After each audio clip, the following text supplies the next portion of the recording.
அனைவருக்கும் வணக்கம். நான் உங்கள் 5ஆம் தலைமுறை ஜோதிடர் ராம்குமார் ராஜேந்திரன். நம்ம இன்னைக்கு பார்க்க போகிற தலைப்புங்க, மீன ராசி அன்பர்களுக்கு இந்த வரக்கூடிய ஜூன் மாதத்தின் சிறப்பு பலன்களை பற்றி தான் இந்த காணொலியில் பார்க்க போகிறோங்க. ஸோ இந்த வருடத்தினுடைய ஆண்டு கோள்கள் அப்படின்னு சொல்ல போனாங்க, இந்த சனி பகவான் உங்களுடைய ஜென்மஸ்தானமான மீன ராசியில் இருக்காருங்க. 12ஆம் இடத்துல ராகு பகவானும் 6ஆம் இடத்துல கேது பகவானும் இருக்காங்க. அதே நேரத்தில் 4ஆம் இடத்துல குரு பகவானும் சஞ்சாரம் பண்ணிகிட்டு இருக்காங்க.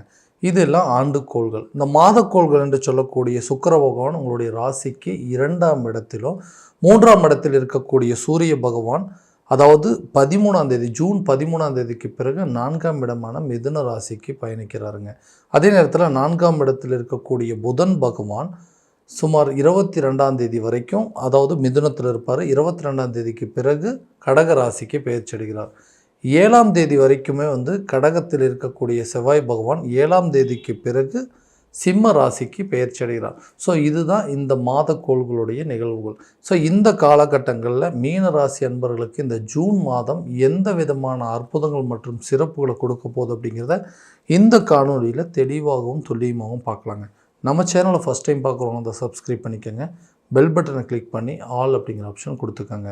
மீன ராசி அன்பர்கள் குரு பகவானை அதிபதியாக கொண்டவர்கள், எந்த ஒரு விஷயத்தையுமே ரொம்ப நிதானத்தோடு செயல்படுத்தக்கூடிய நபர்கள், எல்லாத்துக்கும் ரொம்ப பொறுமை அப்படிங்கிறது ரொம்ப ஜாஸ்திங்க. ஏன்னா எந்த விஷயத்தையுமே அவசரப்பட்டு செய்ய மாட்டாங்க, நிதானமாக பொறுத்து யோசித்து அதை செயல்படுத்தக்கூடிய நபர்கள், எல்லாத்தையுமே நிதானத்தோடையும் பொறுமையாகவும் யோசித்து தாங்க செஞ்சிட்ருக்காங்க.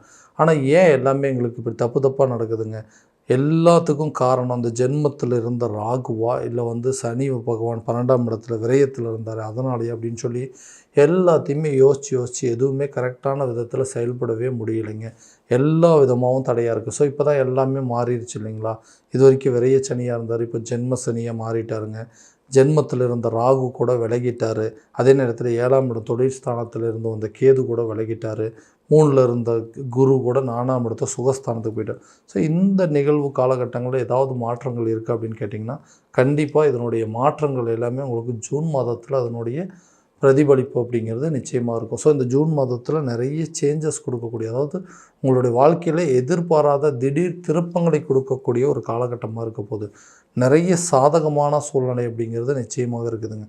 இது வரைக்கும் தேவையில்லாத மன ரீதியாக சில குழப்பங்களை கொடுத்துட்டு இருந்த ராகு பகவான் கூட உங்களோட ராசியிலிருந்து விலகிட்டார். அப்போ இந்த தெளிவான சிந்தனை அப்படிங்கிறது இருக்கும். குழப்பம் இல்லாமல் ஒரு சில வேலையை தெளிவாக செய்வீங்க. இதை பண்ணலாமா, இந்த தொழில் பண்ணலாமா, அந்த தொழில் பண்ணலாமா, இல்லை இப்படி பண்ணலாமா, இந்த விதத்தில் பண்ணலாமா, இந்த இடத்துல பண்ணலாமா, வேறு இடத்துல பண்ணலாமான்னு சொல்லி நிறைய விஷயங்கள் யோசித்து எதையுமே பண்ண முடியாமல் போயிடுச்சுங்க.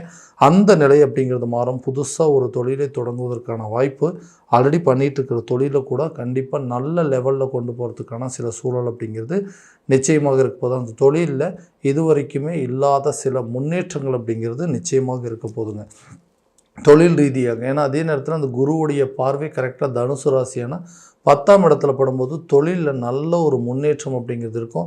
தொழிலில் நல்ல லாபகரமான சூழல் அப்படிங்கிறது இருக்குங்க. கண்டிப்பாக அந்த தொழிலில் இது வரைக்கும் அந்த தொழிலில் இருந்து வந்த எதிரிகள் கூட உங்களை விட்டு விலகக்கூடிய காலகட்டமாக இருக்க போகுது. வேலையில் இருக்கக்கூடிய நபர்கள் வேலை எல்லாத்தையுமே ரொம்ப விருப்பப்பட்டு நான் நினச்ச மாதிரி கரெக்டாக தாங்க பண்ணிகிட்ருக்கேன், அந்த எந்த ஒரு பெரிய பெனிஃபிட் அப்படிங்கிறது இல்லாமல் இருக்குது. கஷ்டப்பட்டு அந்த வேலையை செய்கிறேங்க, இஷ்டப்பட்டு அந்த வேலையை செய்கிறேன், ஆனால் எந்த ஒரு பலனும் இல்லை. எல்லாருமே வேலை செய்கிறாங்க, நானும் செய்கிறேன் அப்படிங்கிற மாதிரி சூழ்நிலை இருக்குது. எனக்கு பின்னாடி வந்தவங்களுக்கெல்லாம் இன்றைக்கி நல்ல ஒரு பொசிஷனில் இருக்கிறாங்க, நல்ல ஒரு சம்பளம் வாங்கிட்டு இருக்காங்க, நல்ல ஒரு ப்ரொமோஷன் கொடுத்து வச்சிட்ருக்காங்க. நானும் அதே போல் தான் கஷ்டப்பட்டு வேலை செய்கிறேங்க, ஆனால் எந்த ஒரு மாற்றமும் இல்லை. நான் ஒன்று செய்ய போனால் என்னுடைய வேலையில் ஏதாவது குறைகளை மட்டுமே தான் கண்டுபிடிக்கிறாங்க தவிர நிறைகள் அப்படிங்கிறது எதுவுமே சொல்ல மாட்டேங்கிறாங்க. இதனால் எனக்கு மன உளைச்சல் அப்படிங்கிறது அதிகமாகிடுச்சு. இந்த வேலையை விட்டுட்டு வேறு ஏதாவது ஒரு வேலைக்கு போயிடலாமான்னு கூட நிறைய டைம் யோசிச்சிட்டேன். எந்த மாற்றமும் இல்லை. அதே நேரத்தில் ரொம்ப நாளாக இங்கே வேலை பார்த்துட்ருக்கேங்க, இந்த வேலை ரீதியாக வெளியூர் வெளிநாடு பயணங்களுக்கு உண்டான வாய்ப்புகள்லாம் இருக்குதுங்களா, அட்லீஸ்ட் அங்கே போய் கொஞ்ச நாள் நான் வேலை பார்த்தேன் அப்படின்னா எல்லா பிரச்சனையும் தீர்ந்துடும். ஸோ நல்லபடியாக பணம் ரீதியான எல்லா வருமானங்கள் அப்படிங்கிறது நல்லபடியாக இருக்கும். ஸோ வேலைக்கு வெளிநாடு ட்ரை பண்ணிகிட்ருக்கேன், அந்த மாதிரி ஏதாவது ஆப்பர்ச்சுனிட்டி இருக்கா, கவர்மெண்ட்டு சம்மந்தப்பட்ட எக்ஸாம்ஸ் எல்லாம் நிறைய எழுதிட்டுருக்கேன், எனக்கு ஏதாவது கவர்மெண்ட் ஜாப் கிடைக்கிறதுக்கு வாய்ப்பு இருக்கான்னு கேட்டிங்கன்னா, கட்டாயமாக இந்த காலகட்டங்களில் இதுக்குண்டான முயற்சிகள் உங்களுக்கு ஒரு நல்ல பலன் அப்படிங்கிறது கொடுக்குங்க. திருமணம் சம்மந்தப்பட்ட தடைகள் கூட அகலக்கூடிய காலகட்டமாக இருக்க போகுது. 7ஆம் இடத்துல இது வரைக்கும் கேது பகவானுக்கு வந்து திருமணம் ரீதியான தடைகள் எல்லாம் கொடுத்துட்டு இருந்தார். அந்த தடைகளை அகற்றி கொள்ளக்கூடிய ஒரு காலகட்டமாக இருக்க போது நிச்சயமாக நீண்ட நாட்களாக இருந்து வந்த திருமண தடைகள் அப்படிங்கிறது அகலும். அடுத்தது அந்த கணவன் மனைவிக்கிடையே எந்த ஒரு ஒற்றுமையுமே இல்லைங்க. எதுக்கெடுத்தாலும் சண்டை, எதுக்கெடுத்தாலும் தேவையில்லாத பிரிஞ்சிடலான்னு சொல்கிறது, டிவோர்ஸ் பண்ணிக்கலான்னு சொல்கிறது, இதனால் வந்து பெரிய மன உளைச்சல் அப்படிங்கிறது ஏற்பட்டுச்சு. கடந்த சில 4-5 வருஷமாகவே இந்த பிரச்சனை எங்களுக்குள்ளே ஓடிட்டுருக்குங்க. கல்யாணம் பண்ணி ரொம்ப வருஷம் ஆச்சு, ஆனால் அந்த ஒரு 4-5 வருஷமாக இந்த பிரச்சனை ஓடிட்டே இருக்குது. 2 பேருமே பிரிஞ்சு தான் வாழ்ந்துட்டுருக்குறோம். எங்களுக்கு ஒன்று சேர்றதுக்கு வாய்ப்பே இல்லையா? நாங்கள் 2 பேரும் ஒன்று சேர்ந்து எங்கள் பழையபடி நல்ல ஒரு வாழ்க்கையை வாழ முடியாதுன்னு யோசிச்சிங்கன்னா, கண்டிப்பாக அந்த 7ஆம் இடத்துல இருந்த கேது பகவான் அப்படிங்கிறது உங்களுடைய திருமணம், இந்த கலசரம், மனைவி, தொழில், கூட்டாளி, நட்பு ஸ்தானத்திலிருந்து விலகிட்டாருங்க. இந்த கணவன் மனைவிக்கிடையே இருந்து வந்த சில சண்டை சச்சரவுகள் அப்படிங்கிறது தீரும். சேர்ந்து வாழ்கிறதுக்கான சில முயற்சிகள் அப்படிங்கிறது நிச்சயமாக எடுக்கக்கூடிய காலகட்டமாக இருக்க போதுங்க. எல்லா வகையிலையும் தேவையில்லாத குழப்பங்கள், நாங்கள்லாம் கரெக்டாக தான் போயிட்டு என்ன நடந்ததுன்னே தெரியலைங்க, எதுக்காக இப்படி சண்டை போடுறோன்னே தெரியல. 2 பேருமே வந்து பிரிஞ்சு வாழ்ந்தால் போதும். லவ் பண்ணிகிட்டு இருக்கும்போது அப்படியே தாங்க, நல்லா லவ் பண்ணிகிட்டு இருந்தோம். அதை வந்து அடுத்த லெவலுக்கு, திருமண லெவலுக்கு கொண்டு போகணும்னா திடீர்னு லவ்வில் ஒரு பிரேக்கப். 2 பேருமே வந்து இப்போ சரியாக முன்ன மாதிரி பேசிக்கிறதில்ல. ஆளுக்கு ஒரு திசையில் பிரிஞ்சு வாழ்ந்துட்டுருக்குறோம். நாங்கள் 2 பேரும் பழையபடி எங்களுடைய ரிலேஷன்ஷிப் வந்து தொடர முடியும் அப்படின்னு யோசிச்சவங்களுக்கு இந்த காலகட்டங்களில் கண்டிப்பாக பிரிந்த லவ்வர்ஸ் கூட ஒன்றா சேர்கிறதுக்கு வாய்ப்பு. பிரிந்த கணவன் மனைவி ஒன்று சேர்ந்து அவங்களுக்குள்ள நல்ல ஒரு அந்யோன்யத்தை ஏற்படுத்தி கொள்ளக்கூடிய ஒரு காலகட்டமாக இருக்க போது பிரிந்த தம்பதியினர் நிச்சயமாக ஒன்று சேருவாங்க. வீடு வாங்கக்கூடிய யோகம், முயற்சிகள் எல்லாமே தடைப்படுதுங்க. சொந்தமாக வீட்டுக்கு போகணும். வாடகை வீட்லேயே காலம்புறம் வாழ்ந்துட்டு இருந்தால் எவ்வளோ சிரமங்கள், கஷ்டங்கள் அனுபவிச்சுட்ருக்கேன். வாடகை வீட்டில் வாழ்கிறவங்களுக்கு தாங்க அதனுடைய வழிகள் என்னென்னு தெரியும். அதனால் ஒரு சொந்த வீடு கட்டி எங்கள் வீட்டில் வந்து போகணும் அப்படின்னு நினச்சிட்ருக்கோம். எங்களால் அதை பண்ணவே முடியல. கடைசி வரைக்கும் வாடகை வீட்லேயே வாழ்ந்துருவோமா? எங்களுக்குன்னு சொந்தமாக ஒரு இடம் இல்லைங்க. எங்களுக்குன்னு சொந்தமாக ஒரு கார் இல்லை, ஒரு பைக் இல்லை. ஸோ அதுக்கு வந்து வாங்கிறதுக்கான முயற்சி பண்ணுறவங்க எதை பண்ணணும்னு நினச்சாலும் வேறு ஒரு பிரச்சனை வந்துட்டுருக்குங்க. பணத்தை கொண்டு போயிட்டு ஏதாவது ஒரு இடம் வாங்குறதுக்கு ட்ரை பண்ணிட்டு பணத்தை வச்சுட்டு இருந்தால் அந்த படம் வேறு ஒரு விதத்தில் மருத்துவ செலவுகள் ஆகுது. அதே நேரத்தில் கொடுத்த இடத்துல ஒரு உதவின்னு கேட்டாங்க, அந்த பணத்தை கொடுத்து வைக்கலான்னு சொல்லி கொடுத்தாங்க. அந்த பணமும் எங்கள் கைக்கு திரும்ப வரமாட்டேங்குது. தேவையில்லாமல் ஒருத்தருக்கு உதவி செய்ய போய் அந்த உதவியில் இன்றைக்கி மாட்டிக்கிட்டு அவர் வாங்கின கடனுக்கு இன்றைக்கி நான் வட்டி கட்டிகிட்டு இருக்கேன். ஜஸ்ட்டு ஜாமீன் தாங்க போட்டேன். இன்றைக்கி அந்த கடனுக்கு உண்டான மொத்த வட்டியை நான் தான் கட்டிகிட்ருக்கேன். அவர் எப்போ தான் பணத்தை திரும்ப கொடுப்பார்? அவர் கொடுத்தாருன்னா அந்த கடன்லேருந்து நான் வெளியே வந்துடும்னு யோசிச்சுட்டு இருக்கிறவங்க கூட இந்த காலகட்டங்களில் கண்டிப்பாக கடன் ரீதியான பிரச்சனை தீருங்க. வீடு கட்டுவதற்கான முயற்சிகள் அப்படிங்கிறது நல்ல ஒரு பலன் கொடுக்கும். வண்டி வாகனங்கள் உங்களுக்கு சொந்தமாக வாங்கக்கூடிய யோகம் இந்த குரு பகவான் 4ஆம் இடத்துல இருக்கிறனால சுகஸ்தானம் என்று சொல்லக்கூடியது. வீடு, மனை, மண்மனை, பொன்பொருள் சார்ந்த யோகங்கள் எல்லாமே உங்களுக்கு கிடைக்குங்க. தாய் வழி சொத்துக்கள் கூட உங்கள் கைக்கு வந்து சேரக்கூடிய வாய்ப்புகள் அப்படிங்கிறது நிச்சயமாக இருக்கும். ஸோ இதனால் புதிய வீட்டுக்கு தேவையான பொருட்களை வாங்குவீங்க.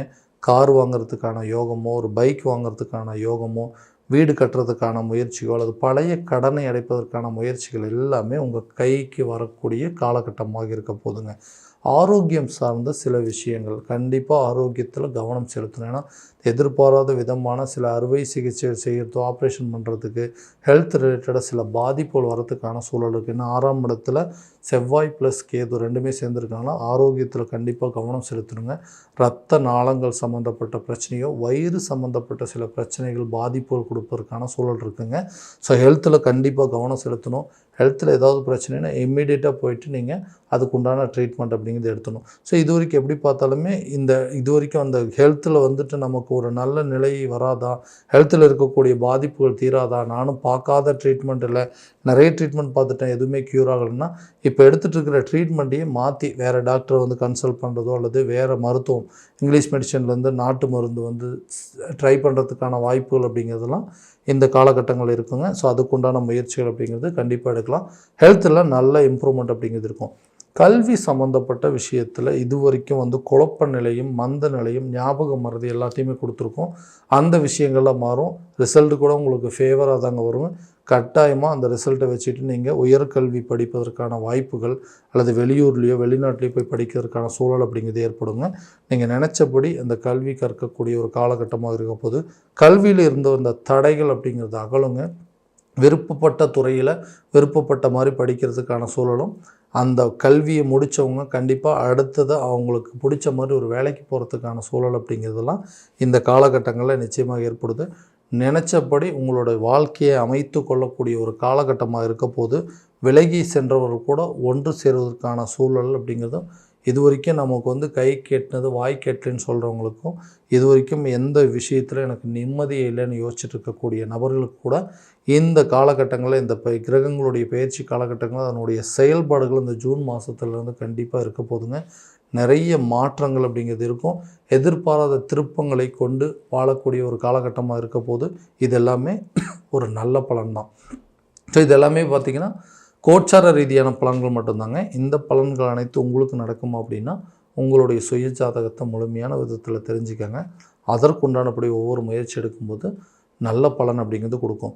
ஸோ உங்கள் ஜாதகத்தை எங்கிட்ட பார்க்கணும் அப்படின்னு விருப்பப்பட்டீங்கன்னா கீழே தெரிகிற நம்பருக்கு காண்டாக்ட் பண்ணி அப்பாயின்மெண்ட் ஃபிக்ஸ் பண்ணிக்கோங்க. அப்படி இல்லையா ஜாதகத்தை என்னுடைய வாட்ஸ்அப் நம்பருக்கு அனுப்பிச்சி வச்சிங்க அப்படின்னா தெளிவான முறையில் கணிச்சு துல்லியமான பலன்கள் அப்படிங்கிறது உங்களுக்கு தெரியப்படுத்தப்படுங்க. மீண்டும் அடுத்த காணொலியில் உங்களை சந்திக்கும் வரை உங்களிடமிருந்து விடைபெறுவது உங்கள் ராம்குமார் ராஜேந்திரன். நன்றி.